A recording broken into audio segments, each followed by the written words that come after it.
Let me give you the bottom line right now. Most women think they're struggling with confidence. I don't think confidence is the issue. I think many women are unconsciously playing games they don't even realize they're playing. Sometimes it might be a defensive game, trying not to lose, trying not to be criticized, trying not to rock the boat or create emotional tension, trying not to make a mistake. Sometimes you might be playing an offensive game, trying to prove yourself, trying to win, trying to dominate the conversation, trying to be right.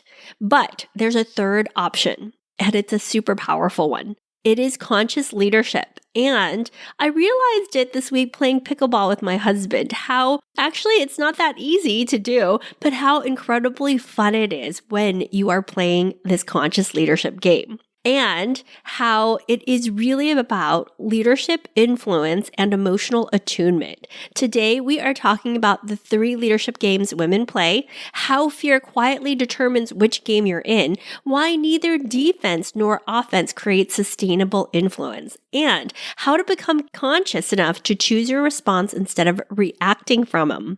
By the end of this episode, you'll learn exactly why so many high-performing women unconsciously move into protection or proving when the stakes feel high, and how those patterns impact your leadership. I'm also going to share a simple framework to help you choose a more intentional response in real time. Welcome to The Balanced Leader, hosted by Yan Dang, a leadership and life coach with over 20 years of corporate experience. Drawing from her journey as a former global finance leader and second-generation immigrant, Yan understands the unique challenges women face in male-dominated workplaces. Each episode offers insights on balancing masculine and feminine energies, mastering soft skills, and building emotional intelligence. Join us to transform frustration into empowerment and unlock your authentic leadership potential. Hey podcast listeners, I am so excited to be here with you today. I actually this morning just played pickleball with my husband. It's something that we've been picking up. We always try to start our Monday mornings with some sort of different activity. And we've been debating, is it kayak? Is it pickleball? But kayak, we're always like, well, it's so hot and we have to move the kayak. But this morning we decided it's going to be pickleball. And this is probably the 3rd time we played together. We played on vacation before. We actually played a few months ago. And then today we played. And it was so much fun. I've got to tell you about this. But I also wanted to really bring it into this game because I think there are so many unconscious games women play with themselves, with other people. Sometimes we have no idea we're playing them, right? And there is an impact to those games that we play. So let me just share with you how our game went and why, as I was thinking about it, I thought this is going to be a powerful podcast episode. Because when we started playing, right, I was just trying to keep the ball in. So I was really focused on not getting the ball outside. And then when I got good at that, when I got good at playing like not to lose, and I was like protecting and making sure I got it in the line, I started just automatically playing to win, like really hitting it hard, making it really difficult for him to get the ball. And it was kind of fun, but it was also like, he was like, whoa, this is kind of hard. And I was like, yeah. And it was fun. And we were talking about it. And we're like, let's just play to like keep rallying the balls. By the way, I just want to share, we do not know the rules of pickleball. So we're not even playing by the rules. We know the lines, like when it's in or out, but we actually don't know. We're just playing for fun. And so anyway, we're like, let's just keep playing and just rallying and seeing how long we can rally for. And he was sharing with me, well, I hit it really high up in the sky, so you have enough time to go after it. And I'm like, oh, that's really nice of you. I didn't even think about playing this way, right? I was more of like defensive in the beginning, trying not to lose, protecting myself, right? And reacting to the ball so that it wouldn't like go out. And then after that, I was just trying to like win. I was trying to make it hard for him to get the ball. And then we're moving into this next level where he's like, yeah, let's just rally. And it was actually the most enjoyable moments weren't about winning. They were about staying in the rally and actually paying attention, like attuning to each other, paying attention, adjusting, responding, being super present to not only like the ball coming my way, but how do I hit it over so that he has time to hit it? And we started creating something together, this movement, right? This momentum back and forth. And I realized that leadership works the same way. I also thought about this because we've had some fights, and I'm a big proponent of couples and, just in like the world, like I truly believe it's important to fight for things, right? Because that means you're actually part of it. And I know sometimes there might be people who have like a really strong aversion to the word fight. I literally mean argue for things and, talk about what matters to us. And I know when we have been in fights historically, this like last month or so, one of the things that I have found to be incredibly powerful is when I remind him, hey, we're on the same team here. Or when he reminds me when things get really tough, like, hey, we're on the same team. So even if we're like fighting for something and we're arguing, we remind ourselves like we actually want what's best for each other as individuals and as our couple, right? And that just helps us say, hey, we're both in this together. We're figuring it out. And so when we were playing with more of this idea to like rally, I just noticed how much more I was paying attention to him, how he was paying attention to me, and how we were co-creating this together, right? And I actually think this is a really powerful way to be in the world, co-creating with people and being super conscious of yourself and being emotionally attuned to yourself and to other people. And I wanted to share that there is choices here, right? There are reasons why as women we play certain games in our leadership.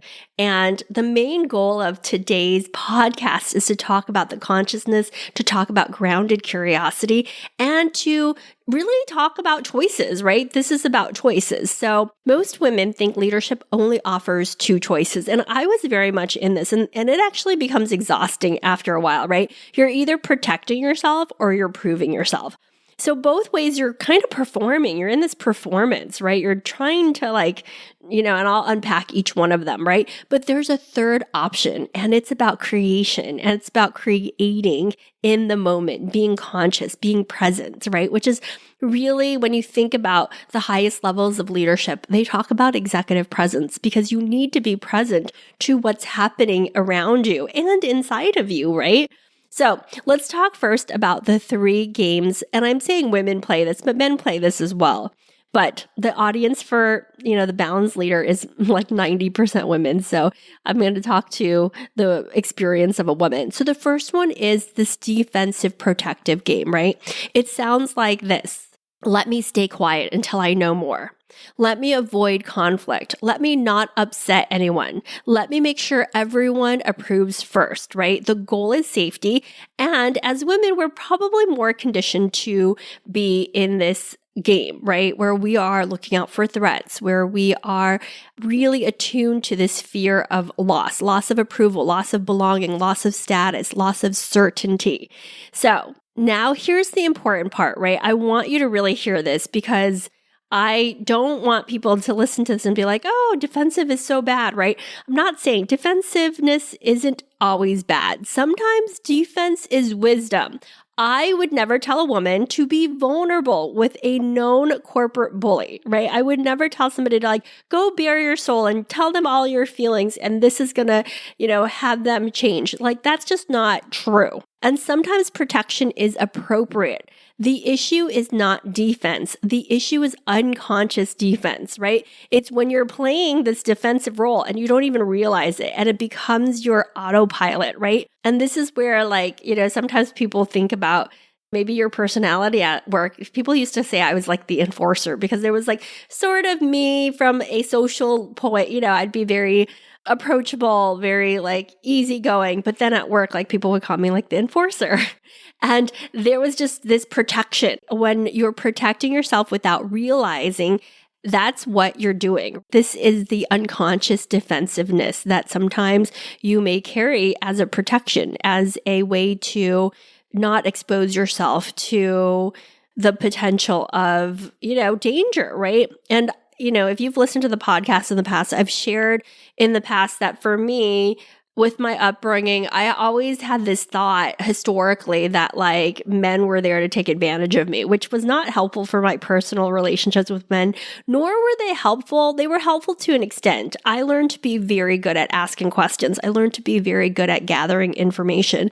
But leading with the distrust and leading with the defensiveness at the most senior levels of leadership. My C-suite members wanted to trust me. They wanted to partner with me. They did not want enforcer Yan. They wanted business partner, grounded, curious Yan who's helping them to solve problems. So that's the difference, right? Defensiveness, if you're choosing it consciously, and even from that consciousness, we can still be curious, right? But if you're unconscious to it, you're likely going to miss a lot of things. You're going to have lots of blind spots, and you are going to wonder why leadership feels so heavy because you're constantly in this protective mode. All right. Well, let's talk about the other piece, offensive. And some people play this game, right, where they are not even realizing it, but it sounds more like this. Let me prove I'm right. Let me win them over. Let me convince them. Let me dominate them. Let me show that I have incredible value to offer. The goal in this offensive game is validation. The fear is inadequacy. So there's still fear behind both games, right? And again, playing that offensive game isn't always wrong, but it's the moments where directness matters, where advocacy matters, where conviction matters, right? There are going to be moments where it is important for you to use your muscle in this way and to say what it is that you want and need. The issue again becomes when proving becomes the goal, because now the conversation becomes about you and not the outcome, right? So sometimes when women are learning to build this muscle, sometimes people end up accusing them of being so self-centered, right? And that's where that connection to themselves and their consciousness is not so apparent or is not so clear to people, because it's oftentimes when it's all about you and you're thinking about you and you're just talking about you and it's about your emotions and you're not seeing the bigger game, people will interpret that as you're just, you just care about yourself, which isn't the truth. You're actually learning to express yourself in different ways, but actually not clear about your level of consciousness in that moment, right? So I really talk about it as your level of consciousness. When you are connected to yourself, when you're advocating for yourself, but you are consciously aware and you're curious about what's happening, then you're not playing that game on autopilot. You are consciously choosing. And as you're choosing, there's more gray area, right? It's not just one or the other. It's not just one way or the highway. And this is important because we want to catch ourselves wow, I really, wanted to win, right? You can tell sometimes in an argument, you're like, oh, I wasn't caring about the overall outcome. I wanted to win. And sometimes, and this is why sometimes playing games are fun because it's unconflicted. I want to win. The goal is to win, right? But in the game of leadership where there are other people involved, right? It is also important to understand the context of other people and yourself, not more them, not more you, but really in this grounded, curious center where you're grounded in yourself and you're emotionally attuned to yourself, you will likely be much more attuned to them, right? So as I was playing, this pickleball game with my husband, I was attuned to where he was on the pickleball court and where I was actually going to direct the ball to hit it back to him so that he could catch it, to make sure that it was high enough so that he had space and I wasn't trying to cut all these tiny corners to make it hard for him. We were actually playing to continue playing, to move things forward. And oftentimes, I think when we're playing a defensive or an offensive game, we don't realize that actually there could be a game where we're literally playing to move the thing forward with other people, co-creating with other people. Hey, podcast listeners, if you've been feeling like your ideas aren't landing the way they should, or you're working harder than necessary to be taken seriously, I want you to grab my free leadership brief. It's called 5 Subtle Ways High-Performing Women Undermine Their Authority. Because most women don't lose authority in big moments. They lose it in small signals, a softened sentence, waiting a little too long to speak, framing a strong idea like a question. And the thing is, you don't notice it while it's happening. Inside this brief, I break down exactly what those patterns look like, what the room hears, and what the room is actually reading, and how to shift them immediately. It's simple, and you can apply it right away. This is my proven strategy that has helped hundreds of women. You can download it using the link in the show notes. Now back to the show. So this is the third game that I really want to invite you into. It is this game that you are moving things forward, that you're consciously shifting things forward with a group of people. Maybe it's with your boss, maybe it's with a peer, but you are consciously and constantly moving things forward. And this is the conscious leadership game. So it sounds like this. What am I trying to create here? What outcome matters most? What serves the relationship? What serves this business? What serves my integrity? Now the conversation becomes bigger than your fear. Now you are not being run by fear, which gets us stuck in that defensive or offensive game. So this is, again, it's about the nervous system, right? When we are feeling a lot of fear, when fear enters the room, our leadership narrows in. That limbic survival system of ours gets into play. And our brain starts thinking, how do I stay safe? How do I protect myself? How do I avoid pain? How do I win? How do I control this situation? And so when you are playing that game, what actually happens and what is a big cost to you is your presence goes away. Curiosity disappears. Again, discernment disappears because fear is now driving the car. And we'll link in the episode where we just talked about, how if you allow fear to drive the car, it really has you moving into these spaces of either proving or protecting yourself, right? Most women are not consciously choosing their leadership response. They're reacting to the fear they're experiencing in the moment. This is a big reason why I teach all of my clients, the hundreds of women that I teach, to notice their emotions and to name them. Because if we can name our emotions, this is a way to interrupt that pattern and interrupt that autopilot programming that we all have inside of us, right? So here is the self-empowered leadership framework. I've taught it before, but I'm bringing it back with this whole pickleball analogy because I think it's a really powerful way to think about how to play this game where you're actually co-creating, where you can trust your partner, where you can create this environment and to be conscious of it, right? Because I'm also not saying, hey, in every environment you can create this. There may be some times where you're going to be more defensive or more offensive, but I am saying that the more you can wrap around consciousness with this, the better it will be for you. A better experience that will have you advancing without burning out, right? And have you being more connected to yourself. So this is the framework, right? It starts with context and curiosity. The next piece is choice. And the fourth piece is commitment. So let me walk you through step by step and use these powerful questions to notice yourself. What game are you playing? Ask yourself that, right? Especially if you feel stuck, especially if you feel emotionally triggered. You want to start asking yourself these questions. So let's start with context. What game am I currently playing? Am I defensive? Am I trying to protect myself? Is it offensive? Am I trying to win? Am I trying to be the right one? Or am I conscious? Likely, if you're trying to slow down and notice yourself, you're probably not in the conscious leadership game. But simply noticing this changes everything. Because the next step is curiosity. And this is the road to conscious leadership. Curiosity is so, so powerful. And in our very masculine world where we are very task hungry to check boxes, we are losing our curiosity. We're losing our presence because we are, trying to be productive. So let's bring us back to curiosity. What is actually happening? And I love asking people like sensory grounded data, like what happened in the room? Like what did you notice, the sensations in your body? What did they actually say? What did you notice in their facial expressions, right? Not interpreting everything, just actually breaking things down in a much more slower way.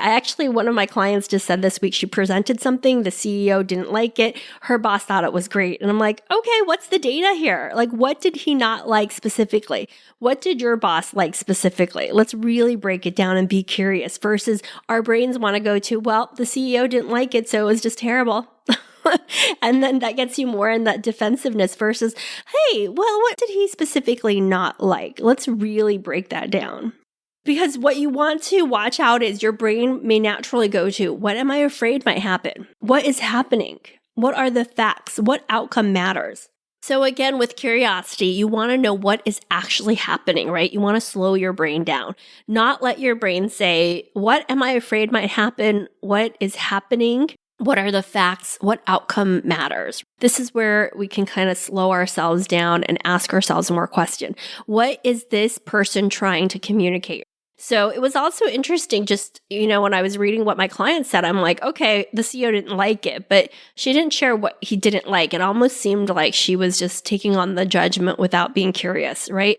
But when you're curious, your curiosity expands perspective and you're like, oh, this is good that he didn't like this. Now I understand why. I have the context. I'm being curious versus he didn't like this and that just means it's bad. And then gets you into more of that performing mode of like, let me just perform or, defensive mode, self-protection mode, right? So step 3 is choice. What response serves what I'm trying to create, right? Not what response makes me feel safest, not what response helps me win.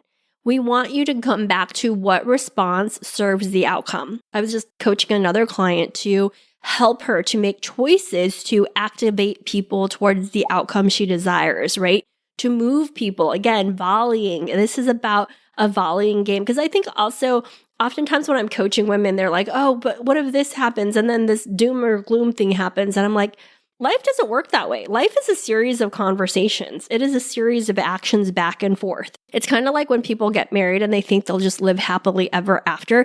Getting married is just one more milestone. And then it's continuing to volley with that person and continuing to keep that love alive and to keep that commitment alive and to play this game where you're not just thinking like everything's one and done. Like life is about conscious choices, about curiosity, and we're growing people and we're expanding people.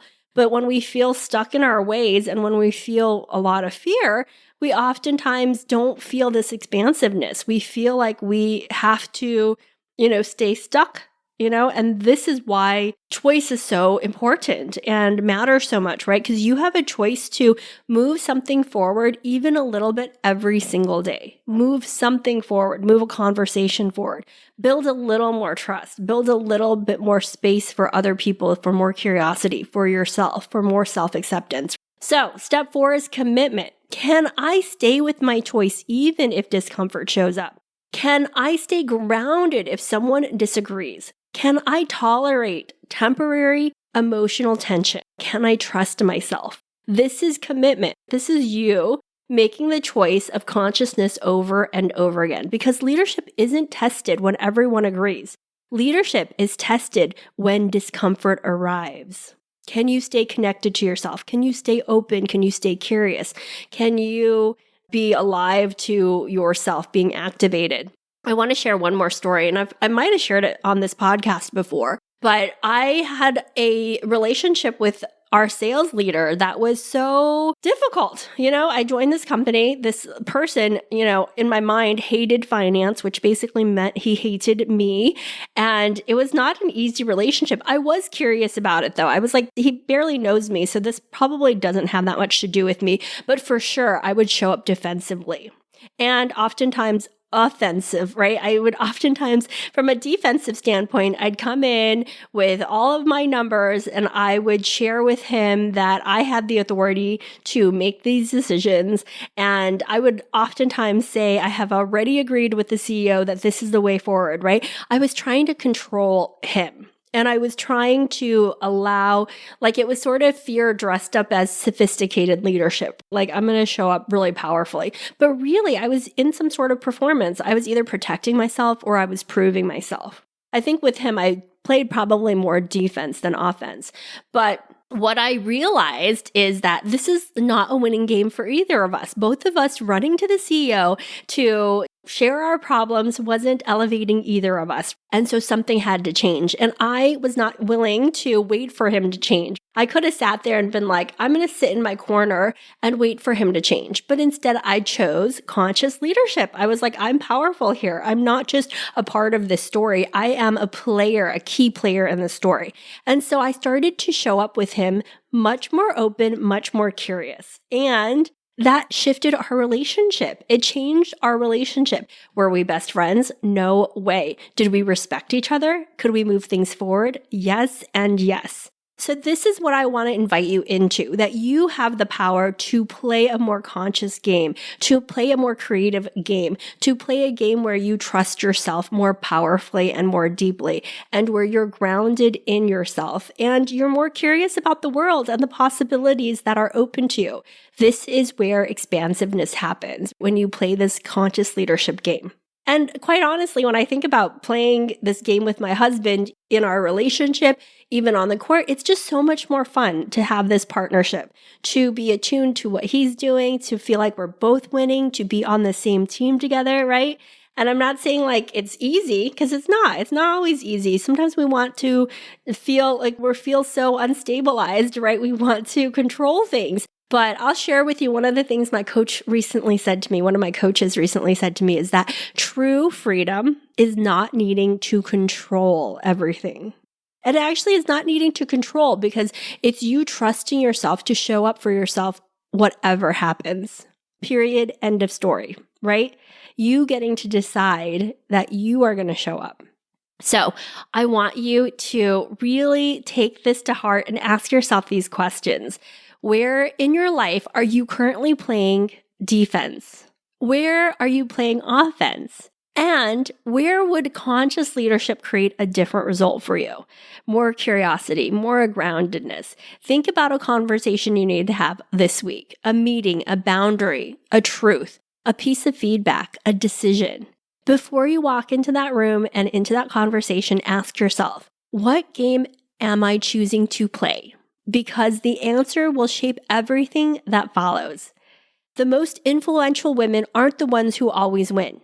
They're the women who become conscious enough to choose how they lead, even when fear is present. They're the ones that are moving things forward constantly, consistently. That's where self-trust begins. That's where authority grows. And that's where leadership changes. All right. Have a beautiful week. I'd love to hear how this episode landed with you. I'd love to hear how you are taking this forward for yourself, where you're bringing more consciousness and more curiosity into your day-to-day leadership. All right. Have a beautiful week. I will see you soon. Take good care. Thank you for being a part of the Balanced Leader community. We hope you found today's episode inspiring and actionable. For more resources and to connect with Jan, visit us at aspire-coaching.co. Until next time, keep leading with confidence and purpose.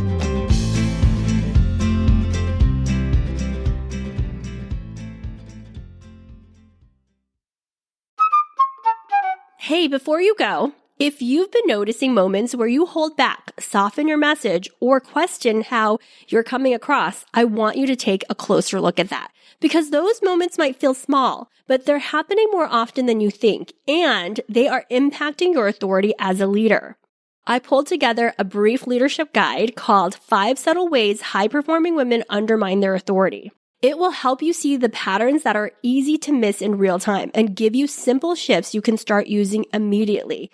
This has been my proven formula to help hundreds of women. Nothing complicated, just awareness and precision. You can download the brief through the link in the show notes.